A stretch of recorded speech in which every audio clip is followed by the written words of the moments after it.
नमस्कार दोस्तों, स्वागत है आप सभी का आपके YouTube channel GK tech journey पर।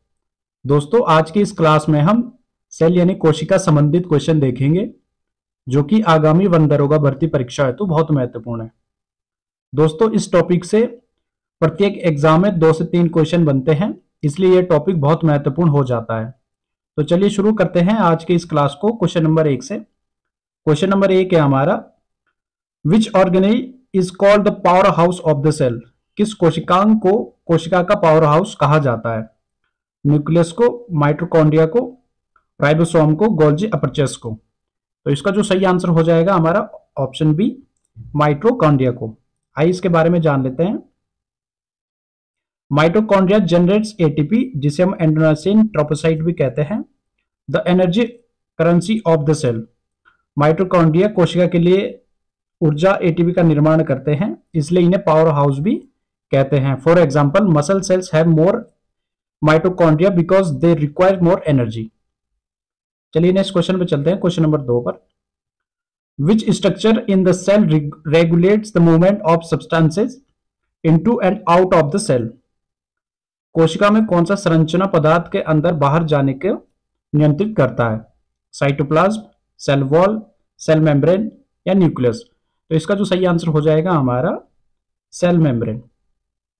आइए इसके बारे में जान लेते हैं। The plasma membrane is selectively permeable and control the exchange of material. कोशिका झिल्ली अर्ध पारगम्य होती है और पदार्थों का आदान प्रदान नियंत्रित करती है। For example, oxygen passes into the cell, carbon dioxide passes out of through the membrane. Next है हमारा, Which of the following is absent in animal cell? निम्नलिखित में से कौन सा पशु कोशिकाओं में अनुपस्थित होता है? सेंट्रोसोम, प्लास्टिड, माइटोकॉन्ड्रिया या राइबोसोम। तो इसका जो सही आंसर हो जाएगा हमारा ऑप्शन बी, प्लास्टिड, जिसे हम वर्णक के रूप में जानते हैं। आइए जानते हैं इसके बारे में। Plastids like chloroplast are found only plant cell for photosynthesis. Plastid जैसे क्लोरोप्लास्ट केवल पौधों में प्रकाश संश्लेषण के लिए होते हैं। For example, green leaves have chloroplast. Next question में चलते हैं, question number 4। The functional unit of life is. जीवन की कार्यात्मक इकाई कहलाती है एटम, मॉलिक्यूल्स, सेल या ऑर्गन। इसका जो सही आंसर हो जाएगा हमारा ऑप्शन सी, सेल। आइए इसके बारे में जान लेते हैं।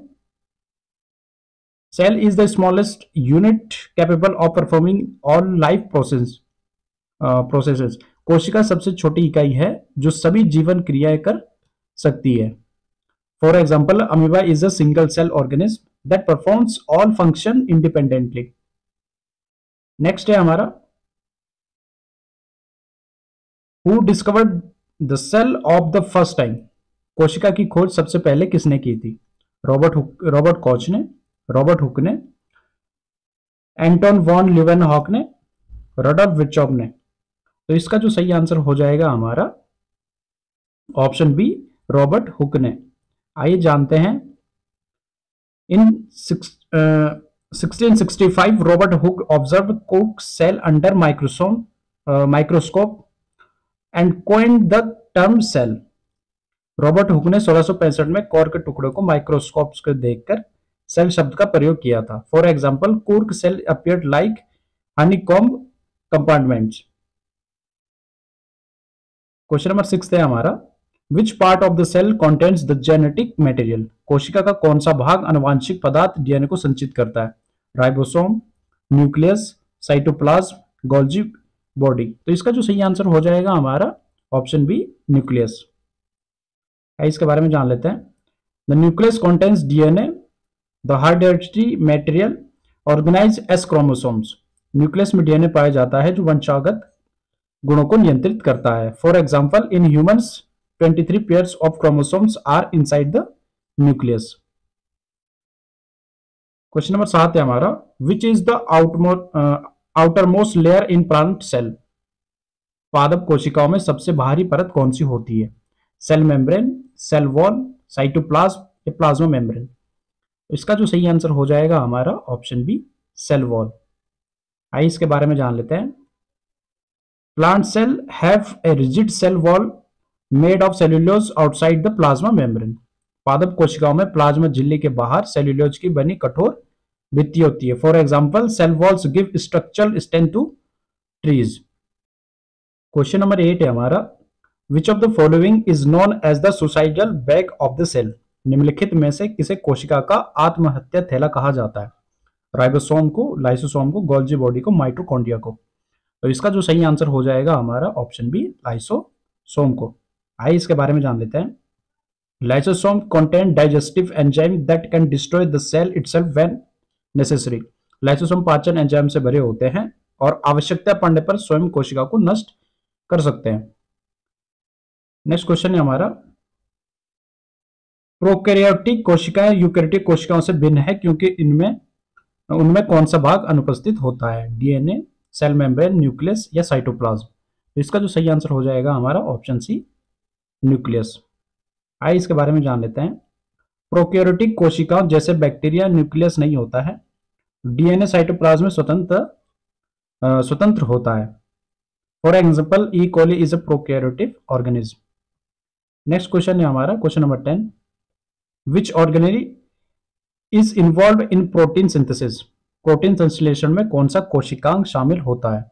Mitochondria, ribosome, lysosome, Golgi body. तो इसका सही आंसर हो जाएगा हमारा ऑप्शन बी, राइबोसोम। आइए इसके बारे में जान लेते हैं। Ribosomes are known as protein factories as they synthesize protein. Ribosome को प्रोटीन कारखाना कहा जाता है क्योंकि वो प्रोटीन संश्लेषण करते हैं। क्वेश्चन नंबर 11 है हमारा, which scientist propose the cell theory along with श्लाइडेन।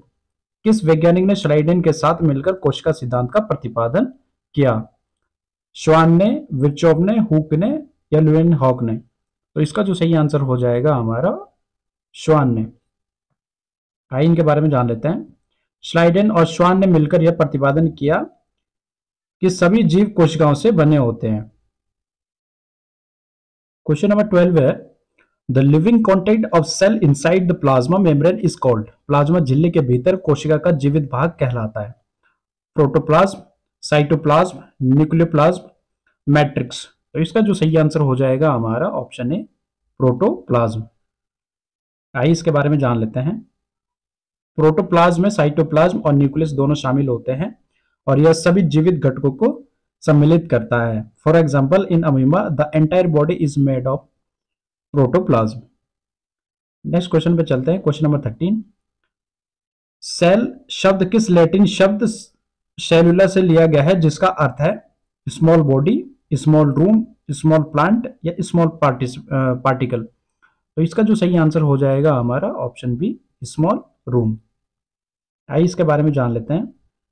Hook ने माइक्रोस्कोप से कॉर्क में छोटे छोटे कमरे जैसे खंड देखे जिसे उन्होंने सेल कहा। चलिए नेक्स्ट क्वेश्चन पे चलते हैं। Question number 14, which of the following is the site of lipid synthesis. निम्नलिखित में से कौन सा स्थल वसा संश्लेषण का स्थान है? Rough endoplasmic reticulum, smooth endoplasmic reticulum, ribosome या लाइसोसोम। तो इसका जो सही आंसर हो जाएगा हमारा option B, smooth endoplasmic reticulum, जिसे हम आर के नाम से भी जानते हैं। चलिए नेक्स्ट क्वेश्चन पे चलते हैं। उससे पहले इसकी व्याख्या देख लेते हैं एक बार। SER एसोसिएटेड विद लिपिड, जिसे हम फैट कहते हैं, and storage synthesis. Question number 15 है हमारा, which organelle is responsible for packaging and transportation inside the cell. कोशिका के भीतर पैकेजिंग और परिवहन के लिए कौन सा कोशिकांग जिम्मेदार है? गोल्जी अपर्चस, माइटोकॉन्ड्रिया, लाइसोसोम या सेंट्रोसोम। तो इसका सही आंसर हो जाएगा हमारा ऑप्शन ए, गोल्जी अपर्चस। इसके बारे में जान लेते हैं। गोल्जी, जिसे हम गोल्गी भी कहते हैं, अपवर्क प्रोटीन और वसा का संशोधन, पैकेजिंग और स्थानांतरण करता है। For example formation of lysosome is also done by Golgi bodies. चलिए नेक्स्ट क्वेश्चन पे चलते हैं। Question number 16, in which organelle does photosynthesis occur. किस कोशिकांग में प्रकाश संश्लेषण होता है? माइटोकॉन्ड्रिया, क्लोरोप्लास्ट, गोल्जी अपर्चस या राइबोसोम। तो इसका सही आंसर हो जाएगा हमारा क्लोरोप्लास्ट। आइए इसके बारे में जान लेते हैं। क्लोरोप्लास्ट में क्लोरोफिल वर्णक होता है जो प्रकाश संश्लेषण के लिए आवश्यक होता है। नेक्स्ट है हमारा, which is the semi fluid और सब्सटेंस इनसाइड द सेल। कोशिका के भीतर अर्ध द्रव पदार्थ कौन सा होता है? न्यूक्लियोप्लाज्म, साइटोप्लाज्म, एंडोप्लाज्म या मैट्रिक्स। इसका सही आंसर हो जाएगा हमारा ऑप्शन बी, साइटोप्लाज्म। आइए इसके बारे में जान लेते हैं। Cytoplasm suspends all organelles and allows movement within the cell. For example, transfer of nutrients happen through the cytoplasm. चलिए नेक्स्ट क्वेश्चन पे चलते हैं। क्वेश्चन नंबर 18, सेंट्रोसोम किस प्रकार की कोशिकाओं में पाया जाता है? Only in plant cell, only in animal cells, both plant and animal cell, only in bacteria. तो इसका जो सही आंसर हो जाएगा हमारा option B, only in animal cell. आइए इसके बारे में जान लेते हैं। सेंट्रोसोम पशु कोशिकाओं में स्पिंडल तंतु बनाकर कोशिका विभाजन में सहायता करता है। चलिए नेक्स्ट क्वेश्चन पे चलते हैं। क्वेश्चन नंबर 19, क्वेश्चन नंबर 19 है हमारा, यकृत कोशिकाओं में विषाक्त पदार्थों और औषधियों का विषहरण कौन सा कोशिकांग करता है? Rough ER, smooth ER, Golgi apparatus या राइबोसोम। तो इसका सही आंसर हो जाएगा हमारा ऑप्शन बी, स्मूथ ईआर।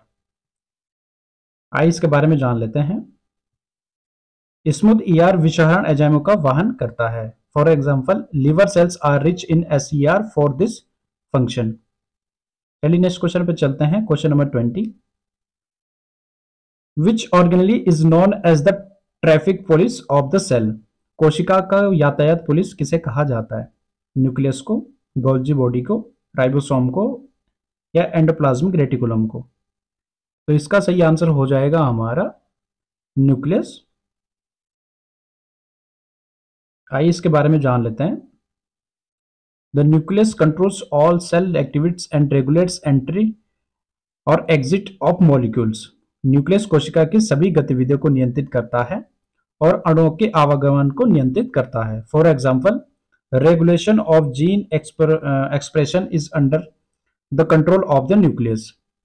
चलिए नेक्स्ट क्वेश्चन पे चलते हैं। Question number 21, what is the shape of red blood cells, जिसे हम आरबीसी के रूप में जानते हैं। लाल रक्त कोशिका का आकार कैसा होता है? ओवल यानी अंडाकार, बायोकॉन्केव डिस्क यानी द्विअवतल चक्र, स्फेरिकल यानी गोलाकार, रोड शेप यानी छड़ाकार। तो इसका सही आंसर हो जाएगा हमारा बायोकॉन्केव डिस्क। आइए इसके बारे में जान लेते हैं। आरबीसीज है biconcave shape to increase surface area for oxygen exchange. RBC का द्विअवतल आकार गैसों के आदान प्रदान के लिए सतह क्षेत्र बढ़ाता है। For example, human RBCs are biconcave and flexible. चलिए नेक्स्ट क्वेश्चन में चलते हैं। Question number 22, plant cells store food mainly in the form of. पादप कोशिकाएं भोजन को मुख्यतः किस रूप में संग्रहित करती है? प्रोटीन, फैट, स्टार्च या ग्लाइकोजन। तो इसका सही आंसर हो जाएगा हमारा स्टार्च के रूप में। आइए इसके बारे में जान लेते हैं। पौधे ग्लूकोज को स्टार्च में परिवर्तित कर संग्रह करते हैं। For example, potato tubers store starch. चलिए नेक्स्ट क्वेश्चन पे चलते हैं। Question number 23, cell wall in plants is mainly composed of. पादपों में कोशिका भित्ति मुख्यतः किससे बनी होती है? प्रोटीन, स्टार्च, सेल्यूलोज या लिपिड। तो इसका सही आंसर हो जाएगा हमारा ऑप्शन सी, सेल्यूलोज। आइए इसके बारे में जान लेते हैं। Cellulose is carbohydrate that provides structural support to plant cells. Cellulose एक कार्बोहाइड्रेट है जो पादप कोशिकाओं को संरचनात्मक समर्थन प्रदान करता है। For example, cotton fibres are pure cellulose. Next question पे चलते हैं। Question number 24, which of the following cells can change shape. निम्नलिखित में से कौन सी कोशिकाएं अपना आकार बदल सकती है? आरबीसीज, डब्ल्यूबीसीज, मसल सेल्स या नर्व सेल्स। तो इसका सही आंसर हो जाएगा हमारा ऑप्शन बी, डब्ल्यूबीसीज यानी व्हाइट ब्लड सेल्स। आइए इनके बारे में जान लेते हैं। डब्ल्यूबीसीज move by amoeboid movement and exchange their shape. WBC अमीबीय गति द्वारा चलते हैं और आकार बदल सकते हैं। फॉर एग्जाम्पल, डब्ल्यूबीसीज move through blood vessels walls to infection sites. चलिए नेक्स्ट क्वेश्चन पे चलते हैं। Question number 25, which organelle is responsible for respiration in cells? कोशिकाओं में श्वसन के लिए कौन सा कोशिकांग जिम्मेदार है? राइबोसोम, क्लोरोप्लास्ट, माइटोकॉन्ड्रिया या गोल्जी बॉडी? इसका जो सही आंसर हो जाएगा हमारा माइटोकॉन्ड्रिया। आइए इसके बारे में जान लेते हैं। Mitochondria carry out aerobic respiration to produce ATP. For example, heart cell have more mitochondria due to high energy demand. चलिए नेक्स्ट क्वेश्चन पे चलते हैं। Question number 26, DNA replication occur during which phase of the cells cycle? कोशिका चक्र के किस चरण के दौरान डीएनए की प्रतिकृति बनती है? G1 phase, S phase, G2 phase या M फेज? इसका सही आंसर हो जाएगा हमारा ऑप्शन बी, S फेज। आइए इसके बारे में जान लेते हैं। Synthesize S phase is when DNA replicants appears in preparation for cell division. S चरण में डीएनए प्रतिकृति बनती है ताकि कोशिका विभाजन के लिए तैयार हो सके। For example, before mitosis DNA doubles in the S phase. चलिए नेक्स्ट क्वेश्चन पे चलते हैं। Question number 27, who propose the idea that all cells come from pre existing cell? यह किसने प्रतिपादित किया कि सभी कोशिकाएं पहले से मौजूद कोशिकाओं से उत्पन्न होती है? रॉबर्ट हुक ने, स्लाइडेन ने, श्वान ने, रुडोल्फ विर्चो ने? तो इसका जो सही आंसर हो जाएगा हमारा ऑप्शन डी, रुडोल्फ विर्चो ने।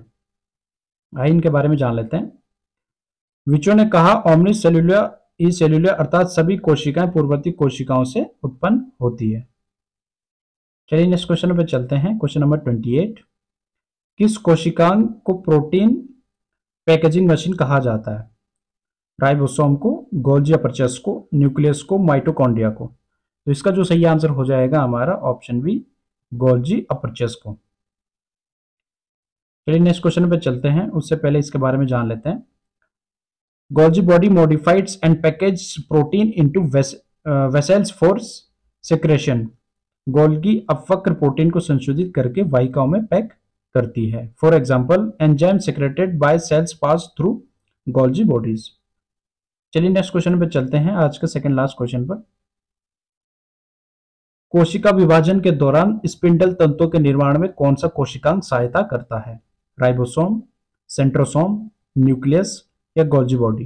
तो इसका सही आंसर हो जाएगा हमारा ऑप्शन बी, सेंट्रोसोम। आइए इसके बारे में जान लेते हैं। Centrosome organize spindle fibre that pull chromosomes apart. Centrosome spindle तंतु बनाता है जो क्रोमोसोम को खींचते हैं। For example, animal cell division depends on centrosome. चलिए नेक्स्ट क्वेश्चन पे चलते हैं, आज के लास्ट क्वेश्चन पर।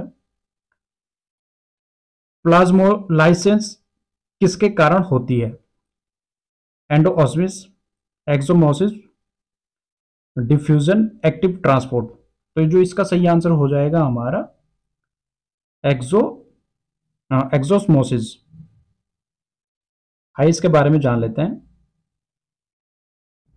Exosmosis causes water to leave the cell leading to shrinkage of the cytoplasm. Exosmosis के कारण कोशिका से पानी बाहर निकलता है जिससे साइटोप्लाज्म सिकुड़ जाता है। For example, when a plant cell is placed in hypotonic solution plasmolysis ऑक्यूर्स।